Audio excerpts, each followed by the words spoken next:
get into this here. Yeah, and then Darc Sharc is more focused on a combination of zoning and strong normal hits. Oh, absolutely. Yeah, Darc Sharc is one of my favorite characters. They're a very weird character that you don't see a lot of. And this is, I believe, Darc Sharc 2. Yeah, the rework. This is the reworked version. I love the original version, but I am in the minority on that. Most people did not want to deal with random, like, Game & Watch judge on every attack. Thought it was pretty funny. It was very funny. But and I also love Darc Sharc's kind of weird, forward strong and to a similar extent, up strong. Yeah. They are a very bizarre, like almost all of their moves are very strange. I think something that makes them really interesting here is the fact that they are both kind of an up-close fighter and a sortie, and a zoner, but they mostly, when they're up close, fight at sortie range. They don't really have great pokes at point blank. So both of these characters, though, are kind of wanting to play in each other's face. But we'll see how this ends up working out. As we can see, Frany has somewhat of a lead on KD8. There's a dice, whiffs the grab, gets it that time. Doesn't quite kill. The DI coming in clutch on Frany. That one will. Oh, but that will kill. Gets the tipper. Yeah. Oh, the die snuffing the recovery. Or I don't even think it snuffed it out. I think it was just like the hit stop. Clashed. The hit stop was enough for Frany to actually deal with it, which is very smart. Yeah.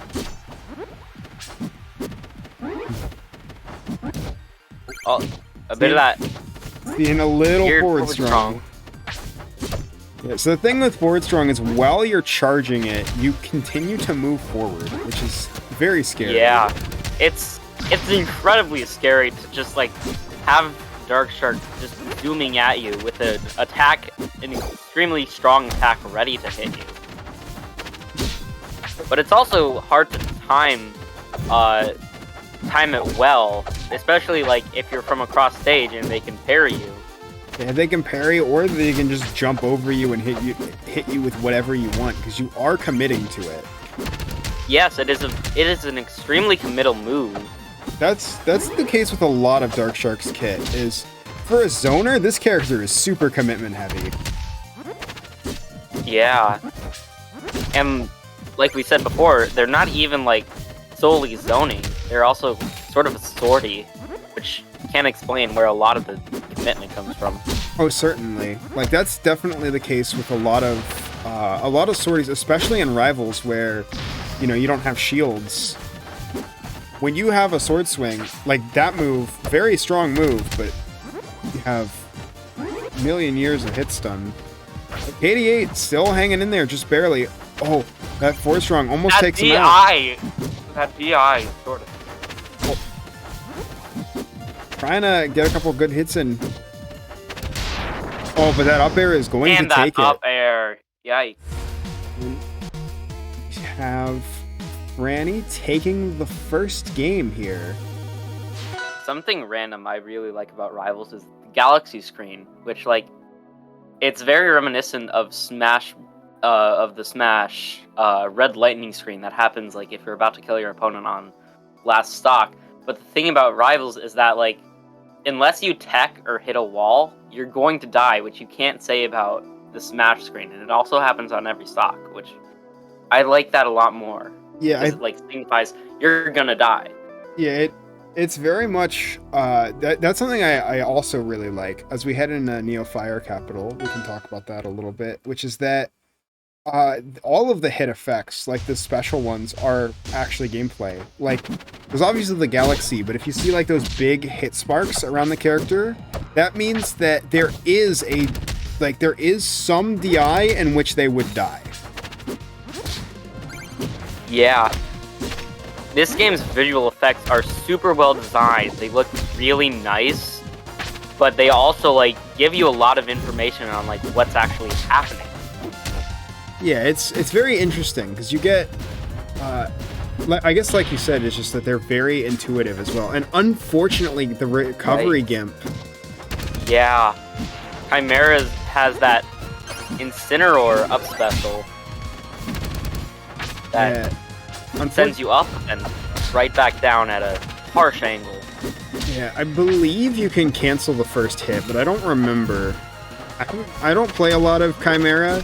The thing is, I believe that's only if you hit the opponent.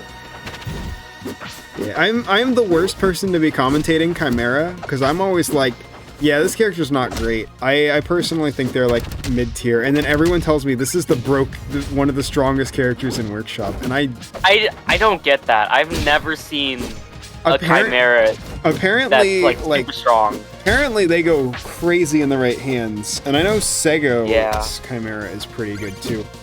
But it's like I believe that. Oh. Go on. But yeah, I was like, I think they definitely have a lot of weaknesses here, as we're seeing. Oh, there it is. There's the up special cancel I was talking about. Yep, there it is. I believe that meter probably has something to do with it, but unfortunately we're not seeing it come into play.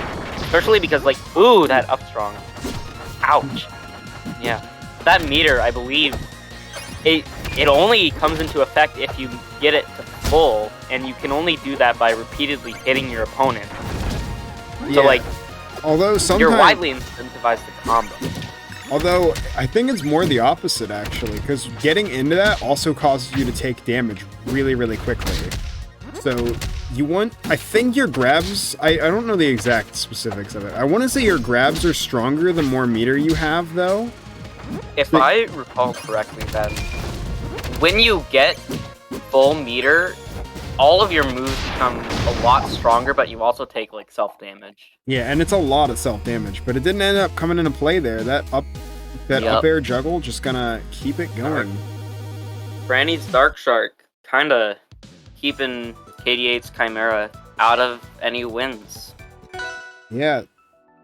And it looks like for the next game, we are going to Forest Floor. We are seeing a switch to Keqing.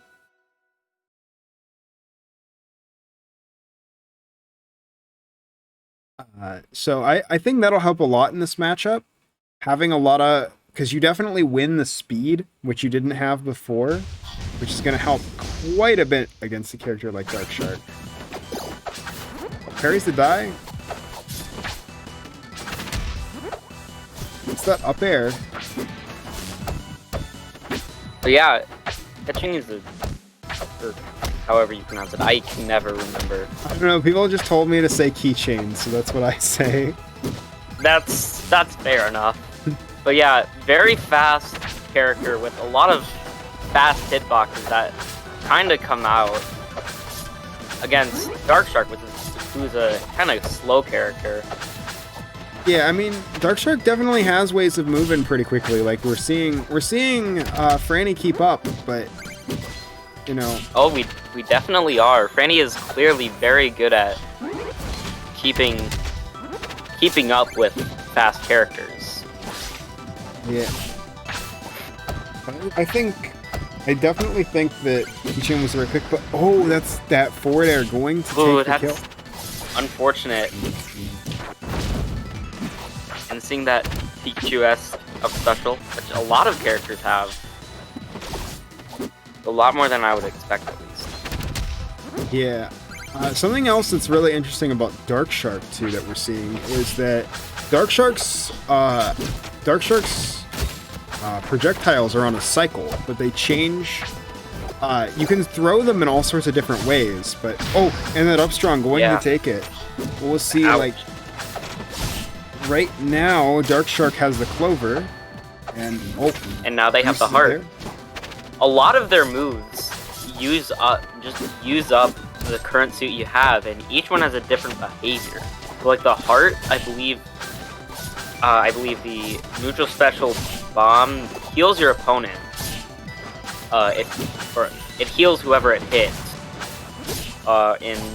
Forward special attracts your opponent but like Diamond forward special is more of like a shotgun spread, and the bomb thing sprays out a bunch of weak projectiles in a bunch of different directions. Yep. And getting that up air kill. Oh, throws out the explosive and uses it almost immediately. Oh, it's very close right now. It is very, very close. A lot closer than the previous matches. But yikes, getting the juggle. Ouch. They did get the DI in, but I believe that only made it worse for them.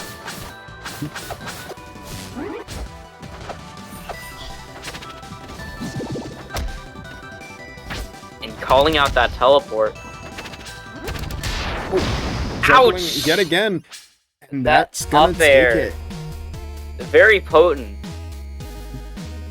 And Darc Sharc is going to take this set. With congrats to Frany for showing this character off. The 3-0.